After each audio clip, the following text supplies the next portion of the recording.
Cina ya. Cina main.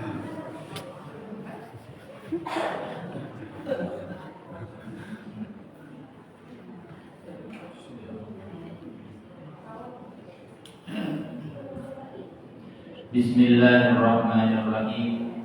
Assalamualaikum warahmatullahi wabarakatuh. Waalaikumsalam warahmatullahi wabarakatuh. Alhamdulillahirabbil alamin. Wassalatu wassalamu ala rasulihil karim. Asyhadu an la ilaha illallah wa asyhadu anna Muhammadan abduhu wa rasuluh. Allahumma salli wa sallim ala nabiyyina Muhammad wa ala ali Muhammad kama sallaita ala Ibrahim wa ala ali Ibrahim innaka Hamidum Majid. Qala Allah Ta'ala fi muhkami tanzil. A'udzu billahi minasy syaithanir rajim. Bismillahirrahmanirrahim. Ya ayyuhalladzina amanu taqullaha ittaqullaha haqqa tuqatih wa la tamutunna illa wa antum muslimun. Wa qala Allah Ta'ala aidan laqad kana lakum fi rasulillahi uswatun hasanah liman kana yarjullaha wal yawmal akhir wa dzakarallaha katsiran.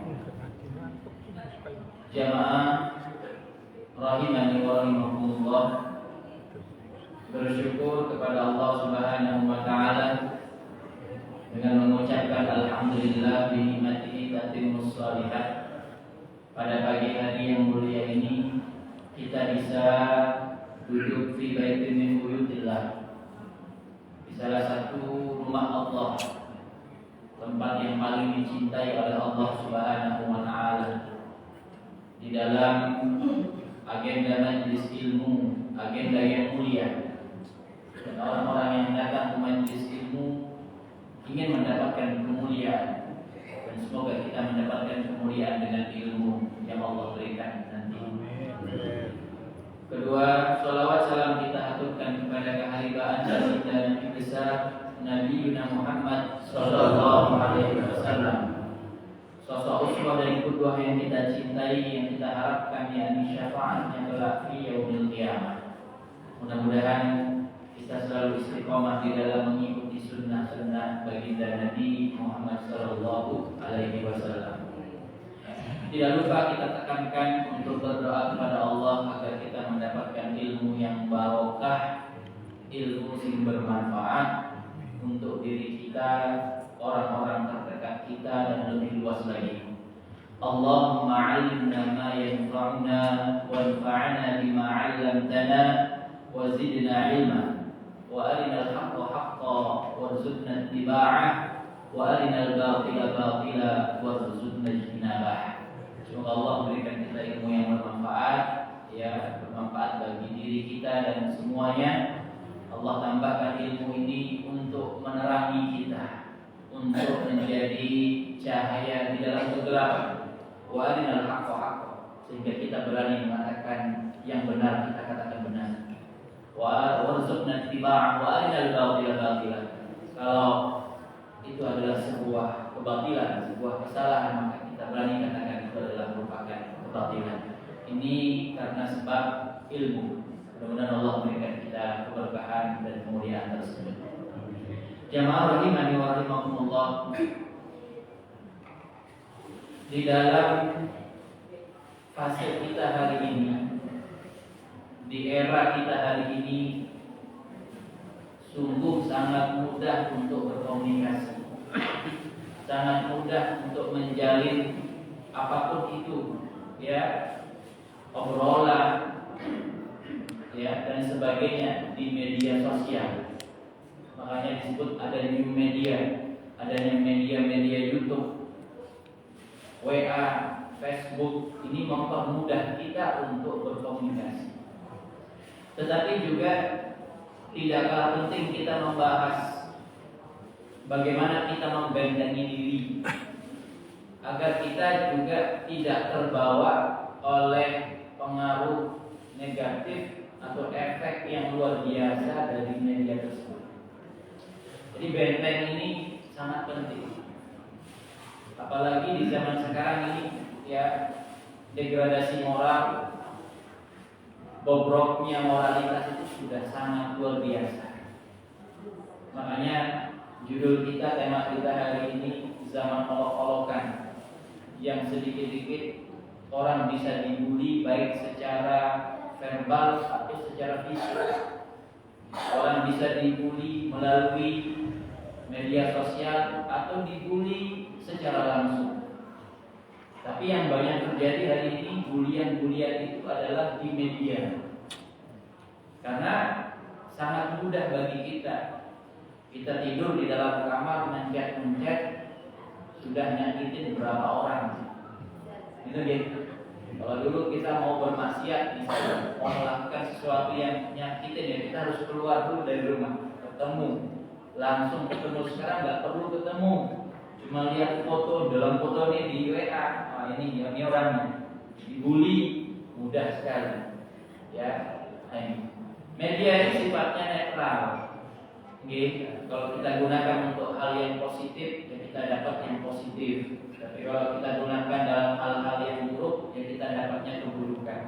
Ada sebuah kaidah yang perlu kita garis bawahi, ya, dari seorang pengarang kitab Ta'limul Muta'allim. Di dalam kitabnya, di sana dikatakan sebuah kaidah, kam min amalin yatasawwaru bi surati a'malid dunya wa yasiru bi husnin niyyah min a'malil akhirah.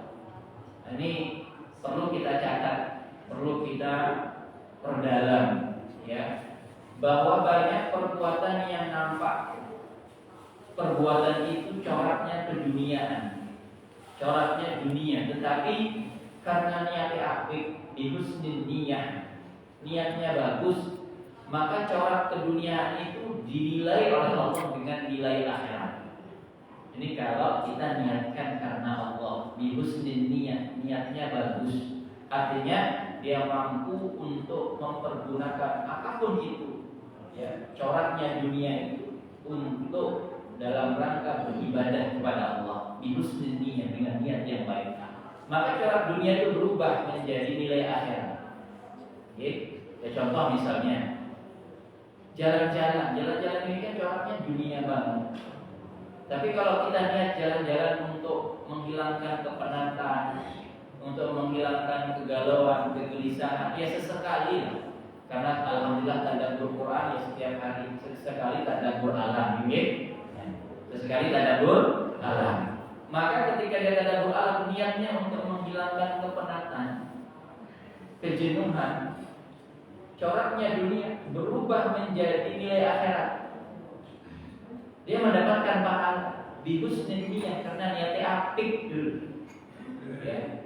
Tapi sebaliknya, wa kam min 'amalin yatasawwaru bi surati a'malil akhirah thumma yasiru min a'malid dunya bi su'in niyah. Tapi juga banyak di antara kita yang corak ibadah, arti corak yang dilakukan aktivitasnya itu ukhrawi, sifatnya ibadah yang ukhrawiyah. Contoh misalnya yang jelas-jelas sholat misalnya, nopo jenengan datang ke majelis ilmu, nopo qiraatul Quran, ini kan coraknya ukhrawiyah. Atau sedekah, atau jenengan umroh nopo haji. Tapi ya, tsumma yasiru min a'malid dunya bisu'in niyah. Ibadah yang dilakukan, ibadah ukhrawi tadi, niatnya orang apik, niatnya itu untuk dunia, niatnya agar dipandang orang, niatnya agar dipuji, ya. Ini disebut dengan bisu'in niyah, niatnya buruk, maka dia tidak mendapatkan apa-apa, malah bisa mendapatkan dosa. Bagaimana Allah sebutkan ciri sifat sholatnya orang munafik di dalam Al-Quran. Kama qala Allah Ta'ala, wa qamu kusala yura'unan nas. Yang namanya sholat kan sholatnya ukhrawiyah, ibadah yang jelas diperintahkan, ya. Tapi kalau sholatnya orang munafik, kata Allah, qamu kusala. Kalau berdiri moh-mohan, males, kepinginnya cepat selesai. Ini salah orang munafik. Ya, tapi kalau ngobrol berdiri, suwe temen, kuat gitu loh. Apalagi ketemu bestie, ketemu teman lama gitu ya, berdiri dari habis subuh sampai syuruk kuat. Ya, tapi kalau baru sholat sebentar, sholat sunnah, padahal setelah sholat nggak ngapa-ngapain, kepinginnya cepat-cepat selesai. Mungkin sholat wajib ya, kalau sholat sunnah, sholat wajib misalnya, inginnya cepat-cepat selesai. Atau sholat tarawih misalnya, nyarinya masjid sing banter, gitu ya, nyarinya masjid sing banter, sing rakaatnya sedikit, suratannya pendek-pendek, ya, oranan tumakninah nih. Nah, itu biasanya masjid yang laris.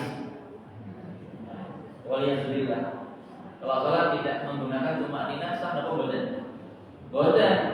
Hati-hati, ya. Kita sekolah tarawih dengan tumakninah, bacaan yang apik, khusyuk. Nah, ini yang diharapkan. Jadi bukan sholat orang yang hanya ingin menggugurkan kewajiban, menggugurkan sunnah tarawih itu saja. Yang penting kan habis tarawih, udah pulang. Sampai rumah ngapain Pak Ibu? Ngapain kira-kira? Ngapain? Sampai rumah ya kadang makan, habis itu ngobrol, ngalur ngidul gak jelas. Makanya eman-eman, ya. Apalagi Ramadan kita sekitar 70 hari lagi kayaknya. Mari kita gunakan momentum tersebut untuk beribadah dan mendekatkan diri kepada Allah Subhanahu wa taala dengan niat kita yang baik, husnul niat yang baik. Ya. Apalagi kalau perkara yang syaratnya ukhrawiyah itu bihusnul niat dengan niat yang baik. Ini lebih ini. Double-double nanti pahalanya, Pak. Karena sudah jelas diperintahkan niatnya apik, makanya ulama fikih mengatakan orang itu tergantung kadar niatnya. Ya, pahalanya itu tergantung kadar niatnya, keikhlasannya maksud saya. Ikhlasnya berapa persen ya pahalanya segitu. Ustaz, saya kalau sholat ikhlasnya cuma 20%, ini dapatnya 20%, Pak. Nah, ikhlasnya 1%, ya 1%, loyo.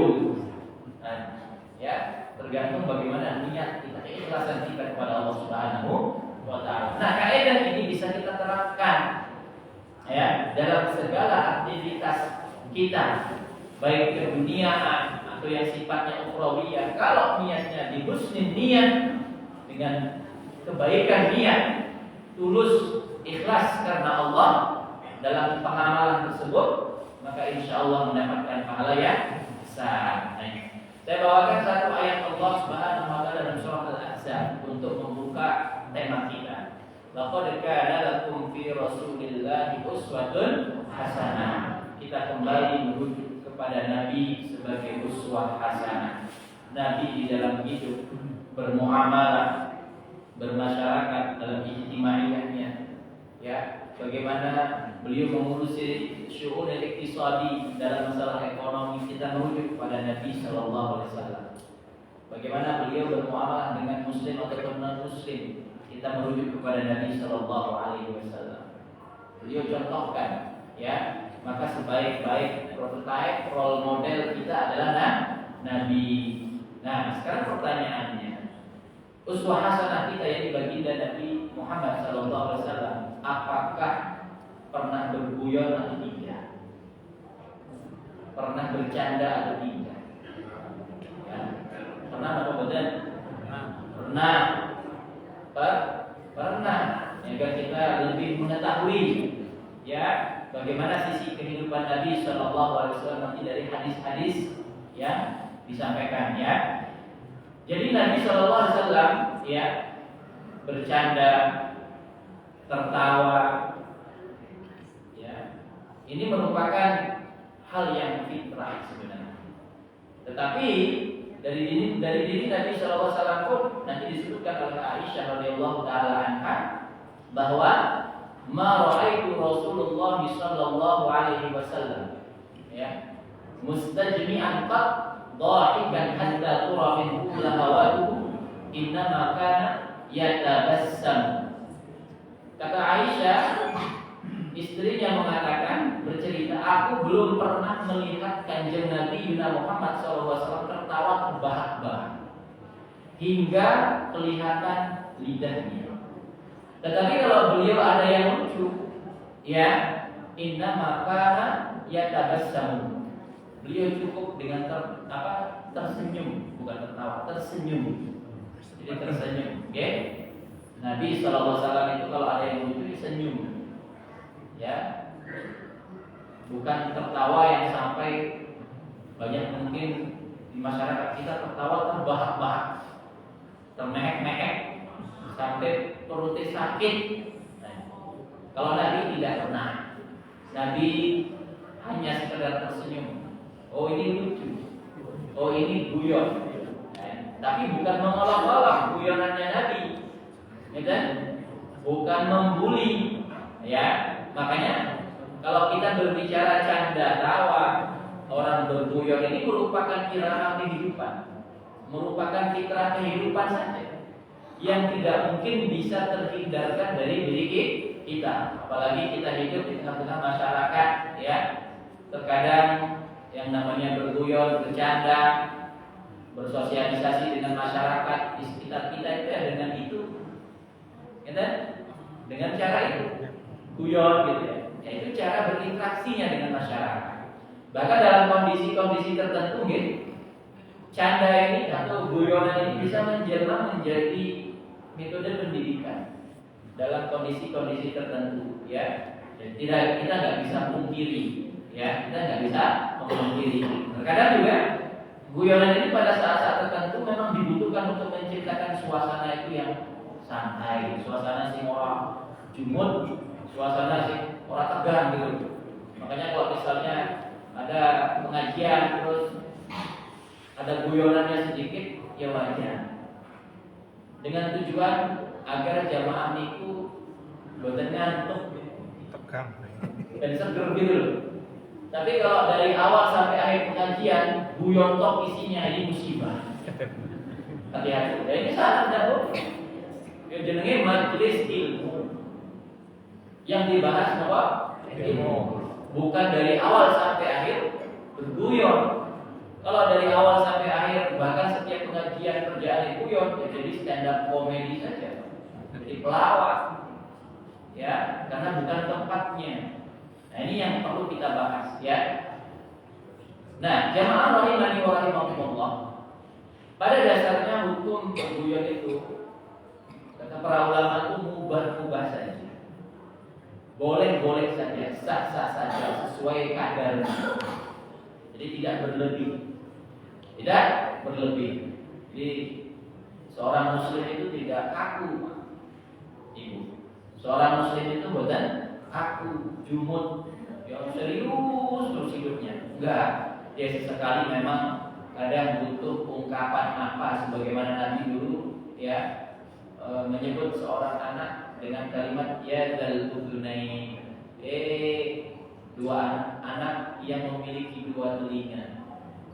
Seorang anak yang memiliki dua telinga. Ini guyonan ini kan. Kira-kira kalau disebut dua anak yang memiliki dua telinga, lucu atau tidak lucu? Benar atau tidak? Benar. Telinganya dua. Mungkin kalau bapak-bapak cerita, ya, Ustaz saya guyon sama istri. Ketika istri masak di depan anak-anak, Pak, masakan ibu enak nggak? Masya Allah enak banget. Sampai bapak nggak ngelihat telinganya, sampai telinganya orang keton gitu loh, nggak kelihatan. Ini benar atau tidak? Benar, nggak kelihatan telinganya. Ini guyonan yang sehat. Ini guyonan sih boleh intelektual gitu, tidak berbohong. Nah makanya kita menyayangkan ada beberapa oknum, ya, yang kadang mengisi satu materi, ya, materinya guyonan, dan materi tersebut misalnya dia bercerita dengan dasar kebohongan, ngarang-ngarang, sing penting jamaah aulianya ketawa. Ini nggak boleh. Makanya Nabi Shallallahu Alaihi Wasallam juga ketika ditanya oleh para sahabat, diceritakan ya, Abu Hurairah radhiyallahu taala menceritakan para sahabat itu pernah bertanya kepada Rasulullah Shallallahu Alaihi Wasallam, wahai Rasulullah, apakah engkau juga bersenda gurau? Apakah panjenengan guyon? Maka kata Nabi Shallallahu Alaihi Wasallam menjawab, na'am, iya, saya berguyon, saya juga bersenda gurau. Tetapi ghairu anni la aqulu illa haqqan. Ini kata Nabi, aku tidak mungkin bergurau dengan kebohongan. Nabi itu selalu bergurau atau bercanda yang selalu dengan kata-kata yang benar, faktual, tidak marah-marah agar supaya sahabat itu tertawa, tidak pernah. Nah, ini merupakan etika, adab dan akhlak dari seorang kanjeng Nabi. Makanya ini uswah hasanah kita. Ya, dan sama seperti tadi contoh yang mudah saja. Wah, masakan ibu enak sekali, masakan mama enak sekali sampai bapak nggak ngelihat telinganya. Ini bener, memang kita nggak ngelihat telinganya. Antara dua kemungkinan ya. Nah, ini masakannya enak apa betul ini? Sampai tidak lihat telinganya gitu. Akhirnya istrinya tertawa, anak-anaknya juga tertawa. Ini kira-kira kalau kita niatnya di husnul niat, dengan niat yang baik tadi, agar supaya terhibur, entertain ya, agar supaya kita tidak ya tegang seperti itu ya, tidak kayaknya jumut banget seperti itu. Maka dengan bercandaannya bapak tadi menjadi terang, menjadi kepenak seperti itu. Akhirnya ada senyuman dan sebagainya. Ini merupakan niat yang baik untuk menghibur atau untuk mencairkan suasana. Nah, ini diperbolehkan oleh baginda Nabi Muhammad Sallallahu Alaihi Wasallam. Jamaah rahimani wa rahimakumullah, ya. Bisa ya, Nabi Sallallahu Alaihi Wasallam juga pernah bercanda kepada seorang nenek-nenek. Yang dalam sebuah kisah ma'ruf ya di tengah-tengah kita, seorang nenek ini bertanya, ya Rasulullah, apakah saya nanti di surga? Ketika Nabi membahas surga. Apa kata Nabi? Oh, gak ada nenek-nenek di surga, Nek. Gak ada nenek-nenek di surga. Ini Nabi bohong apa tidak? Tidak. Ya memang kan kabarnya seperti itu. Di surga itu nanti tidak ada nenek-nenek, tidak ada aki-aki. Jenengan yang hari ini 75, 80 tahun umurnya, nanti di surga jadi 30 tahun. Ya, kita hidup di surga itu muda semua. Tingginya 30 meter dalam riwayat. Tingginya berapa? 30 meter. Nabi tidak berbohong. Ya, Nabi bergurau, bercanda dengan seorang nenek tadi. Tidak ada nenek-nenek di surga. Kenapa? Ya karena nanti nenek ini umurnya 30 tahun, ya bukan nenek-nenek namanya. Ya, mbak-mbak atau emas-emas kan gitu. Nah, begitulah canda Nabi Sallallahu Alaihi Wasallam. Jadi candaannya kepenak gitu, ya. Makanya jamaah rahimani wa rahimakumullah, ya, candaan yang dibolehkan itu, ya. Kata seorang ulama ketika ditanya oleh muridnya, candaan yang dibolehkan itu seperti apa? Maka beliau menjawab, candaan yang boleh itu adalah ketika tidak menyinggung orang lain. Ketika orang itu nyaman dan merasa aman dengan candaan kita, berarti ini candaan yang dibolehkan. Tapi kalau orang itu sudah tidak nyaman, tidak merasa aman, risih dengan candaan kita, berarti itu bukan candaan yang boleh. Jelas betul? Berarti itu bukan guyon yang boleh. Dari ini kita bisa melihat banyak orang berguyon di media sosial itu yang kadang-kadang sudah menjatuhkan harkat martabat seorang muslim. Kalau dalam istilah ininya kerennya sekarang kan yang namanya bullying itu tidak hanya secara verbal, tetapi juga secara fisik. Ada yang menyebutkan anggota tubuh, misalnya, cacatnya seseorang dalam organnya anggota tubuhnya disebutkan untuk niat mengolok-olok, membuli. Ini namanya body shaming. Itu haram hukumnya, nggak boleh. Kecuali misalnya kita menyebutkan ciri-ciri seseorang, walaupun mungkin ciri-ciri itu ya maaf ya dalam tanda kutip misalnya tunanetra dan sebagainya, disebutkan untuk menunjukkan satu kemaslahatan, makanya diperbolehkan. Dalilnya yakni surah Abasa wa tawalla an ja'ahul a'ma. Para ulama mengatakan Allah menyebutkan an ja'ahul a'ma, telah datang yakni orang yang tidak bisa melihat, orang yang buta kepada baginda Nabi Muhammad sallallahu alaihi wasallam. Namanya siapa? Abdullah bin Abi Maktum. Ya. Ini kata para ulama, Allah menyebutkan langsung dengan kalimat ya anja'ahul a'ma, telah datang orang yang buta itu. Bukan dalam rangka mengolok-olok, tetapi menjelaskan. Maka kalau misalnya kita ditanya oleh seseorang, alamat bapak ini gimana ya? Terus jenengan tidak tahu nama panjang bapak itu, enggak, jenengan cuma tahu nama panggilannya. Disebutkan ciri-cirinya, coba sebutkan ciri-cirinya yang apa. Nah, salah satu di antara jenengan menyebutkan itu loh yang buta, yang tunanetra bisa. Ini tidak dalam rangka mengolok-olok, boleh. Oke? Boleh. Atau itu loh orangnya tinggi kurus, bisa. Nah, ini tidak dalam rangka mengolok-olok, diperbolehkan. Jelas? Nah, atau misalnya itu orangnya yang maaf, yang giginya ompong misalnya, bisa gitu, boleh. Karena dalam rangka untuk memberikan gambaran. Tapi jangan sengaja-sengaja lewat depan rumahnya ompong. Nah ini tolong ini, nah sakit ini, itu namanya membuli, nggak boleh. Ya, ini namanya nantangin, nggak boleh begitu. Tapi kalau dalam rangka menggambarkan ada masalahnya, boleh. Jadi ya dalilnya dalam surah Abasa wa tawalla an ja'ahul a'ma tadi. Abdullah bin Maktum itu datang kepada Nabi sallallahu alaihi wasallam ya, itu sebagai sebab nuzul turunnya surah Abasa. Ya, sampai Nabi bermuka masam. Makanya Abasa itu artinya bermuka masam. Wa tawalla, muka yang berpaling. Nabi dulu berpaling dan masam mukanya di hadapan Umi Maktum tadi. Ditegur oleh Allah Subhanahu wa taala langsung. Ditegur. Yang tidak sepatutnya bermuka masam. Ya. Karena beliau kata para ulama, ya, Abi Maktum ini ingin mendapatkan petunjuk. Berikan aku petunjuk ya Rasulullah. Cuman ya beliau karena tidak melihat, memotong dakwahnya Nabi, memotong obrolannya Nabi dengan petinggi-petinggi kafir Quraisy.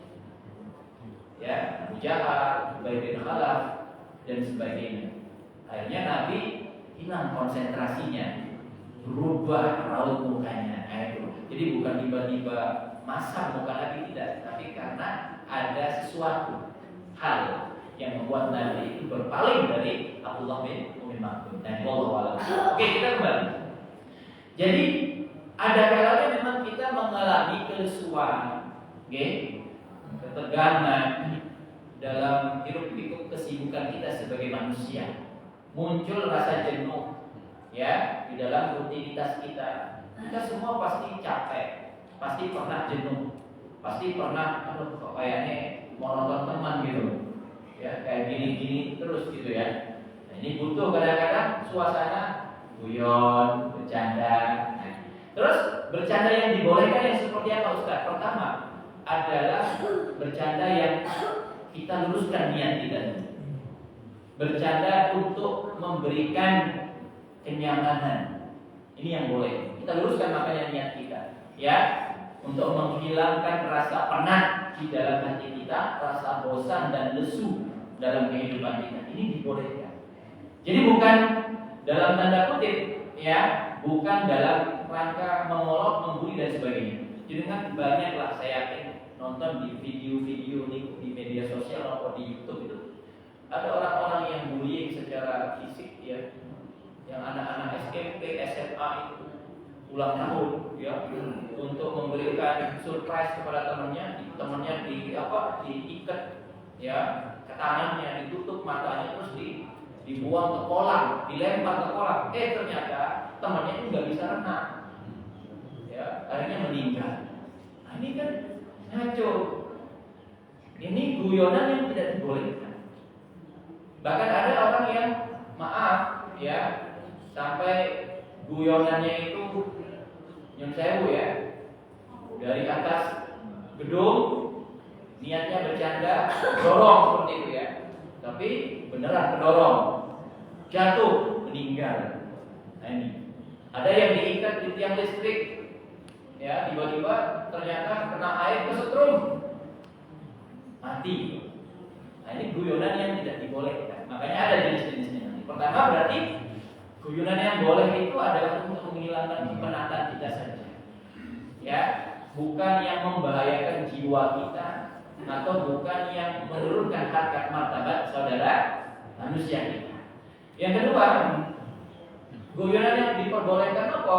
Yang tidak melewati batas. Tidak melewati batas. Sebagian orang kadang sering kebablasan, Pak, bercandanya. Kebablasan banget. Hingga melanggar nilai-nilai di masyarakat kita. Mungkin guyonannya molok etnis, ras, suku, nggak boleh, Pak. Ya, apalagi sekarang banyak anak muda itu yang stand up comedy itu, dia ambil materi yang gurik, ya, materi agama. Kalau materi agama itu cepat, gampang ketawa. Kadang sholat dijadikan materi diolok-olok, nggak boleh.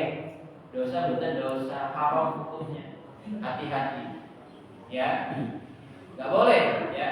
Ini jangan melewati batas. Atau menjadikan Al-Quran sebagai bahan guyonan, nggak boleh. Menjadikan rukun iman, rukun Islam, materi-materi keislaman, ya, bahan guyonan, nggak boleh. Makanya jangan kalau diundang mau di roasting, ada istilahnya roasting sekarang di media sosial, ada istilahnya roasting di acara-acara TV. Acara roasting itu ya memang atas kesepakatan orang yang diundang. Kira-kira jangan misalnya Pak Bambang mau diundang, mau di roasting, setuju atau tidak? Setuju katanya. Bukan berarti terus karena Pak Bambang ini setuju mau di roasting, roasting itu jadi boleh. Karena roasting hari ini yang beredar, maaf, ya, itu menjatuhkan di bawah, mengolok-olok, bisa body shaming juga. Iya, itu nggak bisa apa istilahnya, disepakati. Sesuatu yang haram itu nggak bisa disepakati terus menjadi halal. Karena itu, karena nggak ada roasting yang, maaf ya, yang istilahnya tidak mengolok-olok gitu loh. Apakah ada? Nggak ada. Nah, ini hati-hati. Ini menjadi bahaya. Ya, oleh karenanya kalau misalnya kita diundang begitu terus kita tahu bahkan diolok, bahkan dibully, bahkan maaf ya, akan dijatuhkan harkat martabatnya sebagai seorang muslim, sebagai seorang manusia. Nah, ini kita jangan datang, itu sesuatu yang tidak dibolehkan. Jelas ya?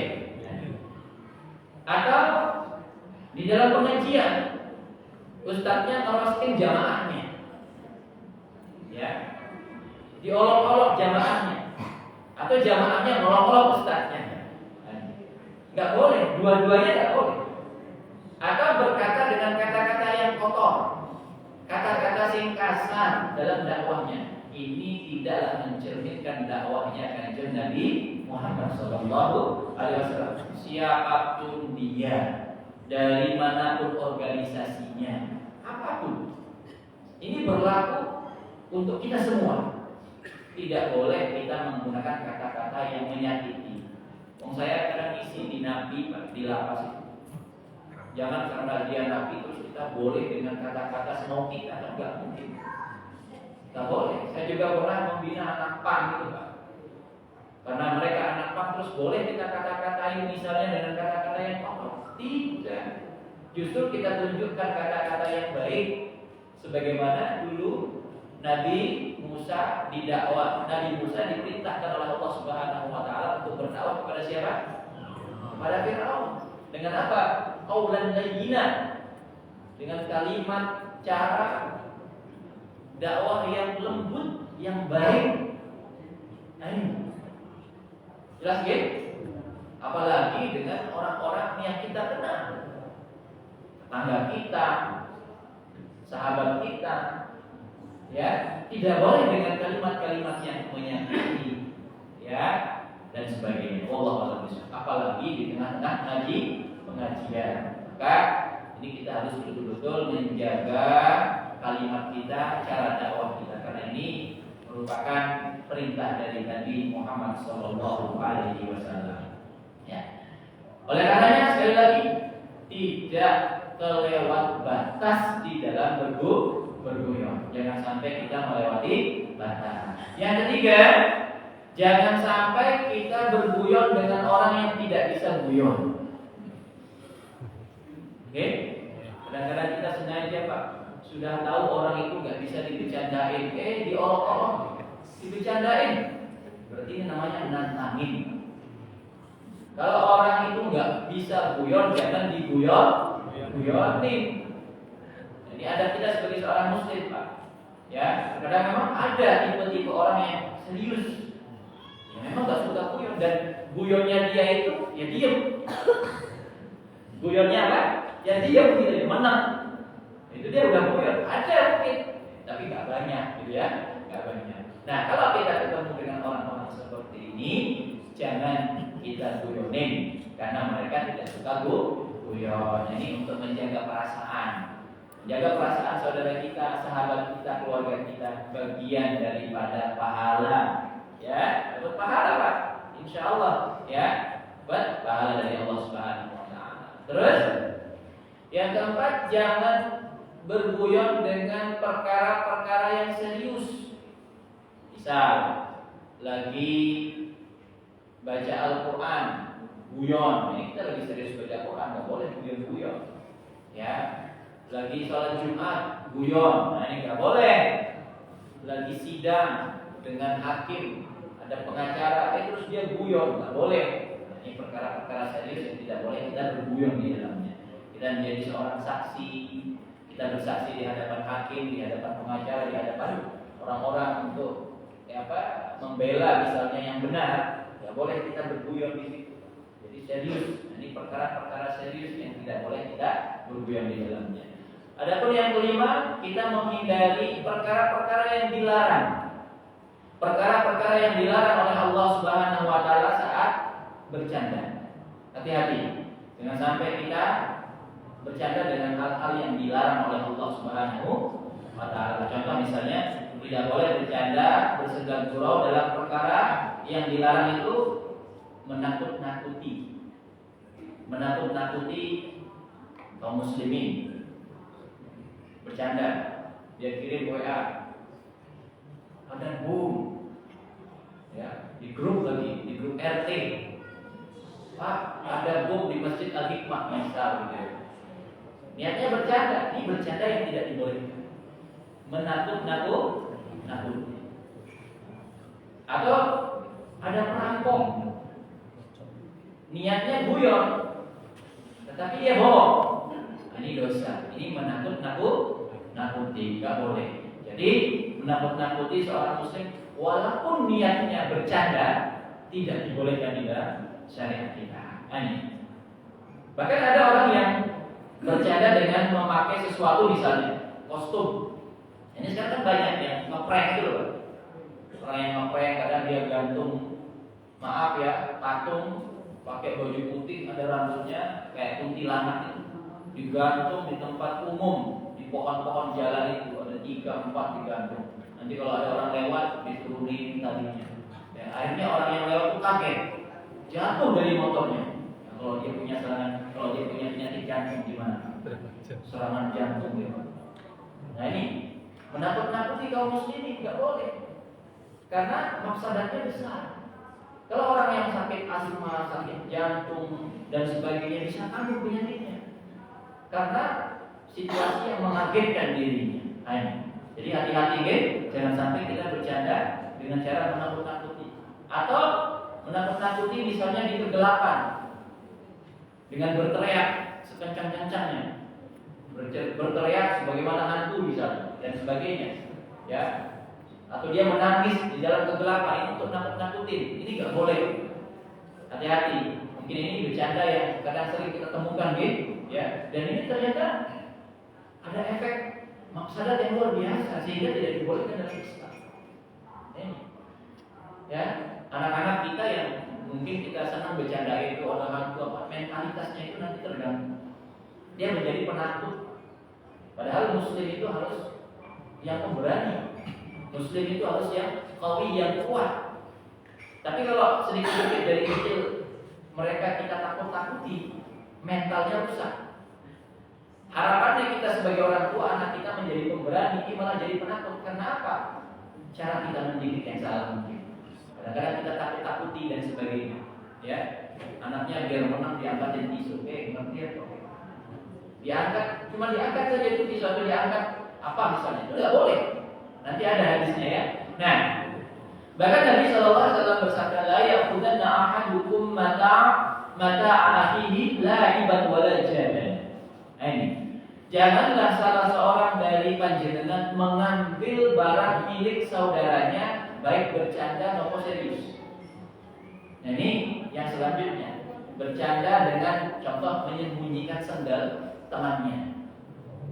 Habis Jumatan sandalnya saya misalnya dilempar ke semak-semak.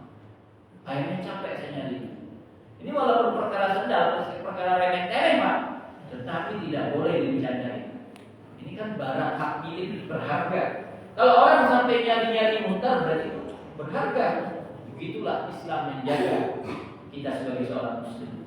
Hak-haknya, marwahnya, statusnya dijaga betul oleh syariat ini, oleh Islam itu sendiri. Nah, ini, makanya kita bersyukur. Jadi mungkin mulai nanti kita kasih tahu anak-anak kita yang ada di TPQ, ya. Ini pendidikan adab yang kadang jarang disampaikan. Ya, mereka kadang menyembunyikan sandal temannya. Ini harus disampaikan. Oh, nggak boleh bercanda menyembunyikan barang temannya. Biasanya anak-anak TPQ itu kan kadang tasnya yang disembunyikan, atau bukunya, atau pulpen. Jadi kita sampaikan. Ya, karena seorang muslim bercandanya tidak seperti itu. Nah, ini jelas ya? Makanya kata Nabi sallallahu alaihi wasallam, la ya'udanna ahadukum mata akhihi la'iban wala jadan. Ya, tidak boleh dari kita mengambil barang milik saudaranya, ya, baik bercanda maupun serius. Nah, pernah terjadi ketika salah seorang sahabat Nabi sallallahu alaihi wasallam sedang tertidur. Ya, datanglah seorang lalu mengambil cambuknya. Terus cambuk itu disembunyikan oleh laki-laki tersebut. Maka pemilik cambuk itu pun merasa takut, sehingga Rasulullah SAW bersabda, la yahilu li muslim ya an yurawwi'a musliman. Tidak halal bagi seorang muslim membuat takut muslim yang lain. Tidak boleh. Ini kita nggak boleh bercanda menakut-nakuti saudara muslim kita. Ya, baik ditakuti dengan barangnya yang hilang, seolah-olah hilang, padahal nggak hilang, kita yang guyon gitu ya, nggak boleh dan sebagainya. Atau, ya mungkin lebih kontekstual ya, tidak boleh menakut-nakuti seorang muslim meskipun hanya bercanda dengan benda-benda tajam misalnya, dengan benda-benda tajam. Ini banyak terjadi. Misal dengan guyon mengangkat golok ke tetangganya. Ya orang ngomong apa-apa cuma diangkat saja gitu. Nah, tidak boleh. Ini menakut-nakuti tetangga kita. Yang diangkat golok, kalau yang diangkat sembako ya senang. Nah, iya. Kalau yang diangkat misalnya sayur-mayur gitu, oh alhamdulillah gitu. Tapi kalau yang diangkat golok kan ngeri. Walaupun nggak ngomong, tapi kelihatannya golok itu serem. Ini berarti termasuk daripada menakut-nakuti saudara muslimnya. Maka tidak halal bagi seorang muslim membuat takut muslim yang lain, walaupun dengan niatan guyon. Kalau orang-orang dulu saya ingat banget, kadang-kadang waktu saya kecil itu ada yang nakut-nakuti pakai pisau tuh. Ya, oke, cuma ngomong gitu aja. Kita udah takut itu pisau. Ya, padahal ada larangannya di dalam hadis Nabi Muhammad Sallallahu Alaihi Wasallam. Jelas ya? Ini yang perlu kita perdalam, terus kita amalkan. Jangan sampai nanti guyonan kita ini ada dustanya, ada ancamannya, ada bullyingnya, dan sebagainya sehingga membuat saudara-saudara kita takut, marwahnya hancur, harga dirinya hilang dan sebagainya. Ini merupakan sesuatu yang tidak terpuji. Bahkan berdusta di dalam bercanda itu disebutkan dalam hadis Nabi, ya, tidak dibolehkan. Kata Nabi Shallallahu Alaihi Wasallam, "Ana za'imun bi baitin fi rabadil jannah liman tarakal ghira, wa in kana muhiqqan, ya, wa bi baitin fi wasatil jannah liman tarakal kadhiba."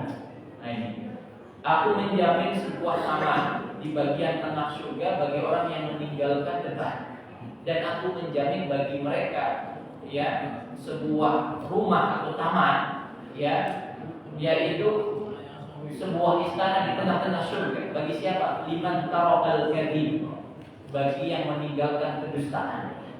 Bagi yang meninggalkan kedustaan. Walaupun dusta itu bercanda, nggak boleh, tetap nggak boleh, haram hukumnya. Jelas ya? Jadi orang-orang yang berusaha bermujahadah untuk meninggalkan perdebatan, meninggalkan kedustaan, ini mendapatkan reward yang besar. Nabi yang mengatakan tadi, dia dibangunkan, ada dalam riwayat yang lain dibangunkan rumah, ada yang mengatakan dibangunkan taman, ya, di posisi surga yang paling apik, ya. Nah ini bagi orang-orang yang meninggalkan perdebatan dan kedustaan. Jelas kemudian? Jelas. Mudah-mudahan bermanfaat insyaallah. Bahkan Nabi SAW bersabda, "Inni la azam wa la aqulu illa haqqa." Nah ini hadis yang tadi di atas yang kita bahas di awal tadi. Sesungguhnya aku kalau bercanda, kata Nabi, tidak mengatakan kecuali yang benar. Ini dalam redaksi yang berbeda. Tidak mengatakan kecuali yang benar. Jadi pasti obrolan Nabi, omongan Nabi ini faktual, sesuatu yang baik dan benar, tidak mungkin merugikan kita dan sebagainya. Ya, ada pertanyaan silakan. Monggo. Ya. Waalaikumsalam warahmatullahi wabarakatuh. Tanya tentang hal kita tujuannya adalah amal yang benar, tapi kalimatnya itu menakut-nakuti. Artinya mungkin dia akan, kalau anak kecil suka tipu di dalam sholat, nah itu kita menakutin. Kalau nanti kalau marah atau mungkin dengan kata-kata yang sifatnya itu mendidik, Ya. tapi itu belum tentu terjadi. Gimana? Ya. Kalau kita menasehati anak-anak yang bermain di masjid dengan kata-kata pastinya yang baik dan edukatif, mendidik.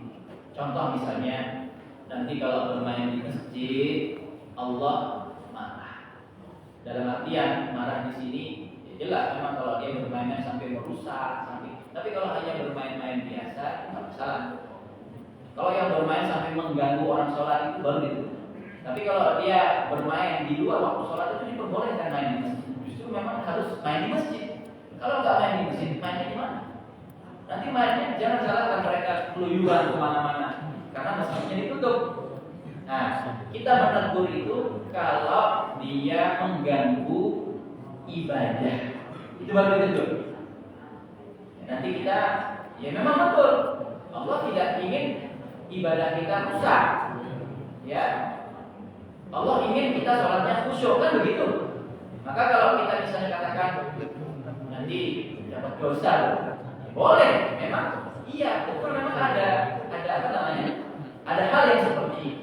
Ya, jadi orang yang mengganggu orang sholat berdosa, memang berdosa. Kita katakan apa adanya, boleh. Cuman lihat anaknya umur berapa. Kalau masih kecil, ya kita nasihati dengan baik, dengan kasih sayang seperti itu. Tapi kalau dia sudah SMA, nah boleh, dosa loh mas, nggak boleh mengganggu orang sholat. Nah ini memang fakta. Yang kita omongin ini fakta. Kalau kita mengganggu ibadah, sholat orang lain atau ibadah apapun saja, dosa. Tapi kalau di luar sholat dia main, misal apapun itu ya, di masjid nggak masalah. Yang penting tidak merusak gitu ya. Boleh. Jadi tidak masalah kita mengucapkan kalimat tertentu, bukan ancaman, tapi memang Itu fakta yang harus disampaikan agar anak itu mawas diri. Kalau kita mengganggu sholat berarti ada dosa. Inilah kebiasaan yang harus kita sampaikan kepada anak. Ada lagi? Assalamualaikum warahmatullahi wabarakatuh. Waalaikumsalam warahmatullahi wabarakatuh. Tadi Ustadz menyinggung masalah sholatnya orang munafik. Terus umpamanya yang tidak menimbulkan ini apa? Manisnya iman, manisnya ibadah itu apa saja gitu. Yang Tidak merasakan manisnya iman, manisnya ibadah itu apa aja. Iya. Orang tidak akan merasakan manisnya iman, manisnya ibadah itu kalau mereka tidak bersungguh-sungguh di dalam ibadah. Nah, ini orang-orang munafik itu kan tidak bersungguh-sungguh dalam ibadah. Ya mereka tidak bisa merasakan manisnya iman. Menjadi munafik di masa itu dulu. Kalau dia sholat, usada, malas, moh-mohan. Tapi kalau ada orang yang sholat khusyuk gitu, berarti dia merasakan manisnya iman kan gitu. Logika terbalik. Kalau ada orang ngaji, kita dengerin kayak enak banget, senang gitu, bisa ngaji, senang lain. Ini ada keikhlasan di dalam hatinya. Dia bisa merasakan manisnya iman, walaupun mungkin dia belum bisa ngaji, belum bisa baca Quran, tapi dia senang, dia tata hatinya, dia tata niatnya seperti itu. Apalagi sampai dia bisa membaca Quran dengan baik. Kan? Artinya ada kesungguhan di dalam ibadah. Baru orang bisa merasakan halawatul iman, manisnya beriman kepada Allah. Halawatul ibadah, manisnya beribadah kepada Allah. Orang bersungguh-sungguh. Makanya kan, ya hadisnya Umar an Amirul Mukminin Abi Hafsin radhiyallahu taala qala Rasulullah sallallahu alaihi wasallam innamal a'malu binniyat. Setiap amalan itu tergantung niatnya. Dulu makanya orang yang ikut hijrah bersama Nabi diceritakan dalam hadis ini. Tergantung niatnya. Kalau niatnya hijrah bersama Nabi karena Allah, ya dapat pahala. Tapi kalau niatnya kepingin nikah lagi, ya dapat istri. Nah iya, ya memang ini di situ konteks itunya. Ada yang datang ke sana cuma kepingin dapat istri misalnya. Nah, iya. Atau ada yang hanya kepingin dapat aman saja. Ya. Jadi orang itu tergantung amal itu tergantung niatnya. Ya. Maka kalau kita niat ibadah adalah lillahi ta'ala karena Allah, kecintaan kita kepada Allah Subhanahu wa taala, maka kita akan merasakan manisnya berzikir, manisnya sholat, manisnya kita bersolawat kepada Nabi, manisnya kita membaca Al-Quran. Artinya ada kesungguhan, ada mujahadah. Ini ya, ada mujahadah. Yang kedua, kita mesti untuk merasakan manisnya iman harus muraqabah. Ya, kita merasa selalu dipantau oleh Allah Subhanahu wa taala. Kita takut, ada khusyuk. Makanya instrumen takwa itu kan ada mahabbah, kecintaan kepada Allah. Ada pengharapan kepada Allah. Dan yang ketiga ada khusyuk, ada khauf, ada takut kepada Allah. Maka orang yang terus merasa takut, dia akan terus merasa dipantau oleh Allah Subhanahu wa taala. Dimanapun kita berada, Allah melihat kita, Allah memantau kita. Ini muraqabah. Ya, maka baru kita bisa merasakan manisnya beriman kepada Allah Subhanahu wa taala. Kalau ada rasa takut. Tapi kalau ada orang yang tidak takut melakukan ini itu dia langgar semua, kira-kira manis enggak? Enggak manis. Justru pahit gitu. Ya. Dan takut di sini adalah takut ikhlas. Ikhlas, takutnya itu ikhlas karena Allah gitu. Bukan takut dalam tanda petik takut-takutan seperti orang munafik. Tapi memang takut yang betul-betul ikhlas karena Allah Subhanahu wa taala. Jadi itu ya Pak. Jadi mari kita bersungguh-sungguh ada kecintaan kita kepada Allah untuk merasakan manisnya beriman. Ada pengharapan kepada Allah dan ada rasa takut kepada Allah Subhanahu wa taala. Baru kita bisa merasakan manisnya iman insyaallah.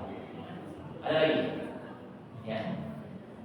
Pada kondisi tertentu misalnya sebelah anak-anak dan anak tersebut itu mengganggu orang yang lagi sholat di depan. Nah, kita boleh memperingatkan pada saat sholat enggak? Oh iya. Kalau anak tersebut melewati kita, artinya kita kan sholat di depan, dia lewat persis di depan kita, lari-lari, kita memperingatkannya dengan kode. Tangan kita ulurkan seperti ini, artinya kita melarang dia untuk melewati kita yang sedang sholat. Itu peringatan sebenarnya. Nah maka bagi bapak-bapak yang tidak sholat sunnah misalnya, artinya dia sudah sholat sunnah dan dia mengetahui ada orang yang mengganggu orang sholat, wajib hukumnya diperingatkan. Atau bagi panjenengan yang bawa anak-anak, silahkan bawa anak-anak, tapi yang bertanggung jawab atas anaknya adalah orang tuanya. Jadi kan harus menjamin dia tidak mengganggu, anak-anak kita tidak mengganggu proses ibadah di masjid. Jadi bukan berarti tidak boleh membawa anak dulu, Nabi membawa cucunya ke masjid. Tapi ya, Nabi menjamin tidak akan mengganggu ibadah di sekelilingnya. Nah, jadi kalau jenengan berani membawa anak, berarti jenengan menjamin kenyamanan beribadah di masjid tersebut. Nah, saudara? Oke. Nah ini sekarang kadang misalnya kalau terawih punya banyak ibu-ibu, banyak bawa anak terawih, anaknya dilepas aja begitu, anaknya lari-lari kayak gitu, dibiarin, teriak-teriak. Nah ini mengganggu orang yang sedang sholat. Jadi kalau misalnya sudah mengganggu orang yang sedang sholat, ya ukurannya kita lah. Dengan teriakannya anak kita terganggu, bukan terganggu, berarti orang lain terganggu. Kalau sudah mengganggu, maka jangan boleh membatalkan sholat tarawihnya itu, diangkat, misalnya dia nangis diangkat keluar, atau jangan pulang. Nah ini sudah agak kondusif anaknya. Nah itu. Tapi kalau dia dia menang gitu ya ikut sholat, ya nggak apa-apa. Itu tarbiyah bagi anak. Ya, tarbiyah tidak benarnya. Itu pendidikan buat anak-anak kita. Sholat itu masjid, oke? Tapi kalau sudah mengganggu, misalnya dia maaf ya, udah mengganggu lah ini, maka kita harus membatalkan sholat kita, ambil anak tersebut kau keluar. Kalau dia terakhir. Dan imam juga harus paham di sini fikihnya ya. Ketika imam mendengarkan anak nangis di sana, ya berarti bacaannya dipercepat, sholatnya dipercepat dalam artian bukan menghilangkan tumaninahnya, ya. Tetap tumaninah tapi dia agak cepat suratannya yang tadinya mau panjang jadi agak pendek sedikit karena ada anak yang nangis di belakang. Itu ya ini ya.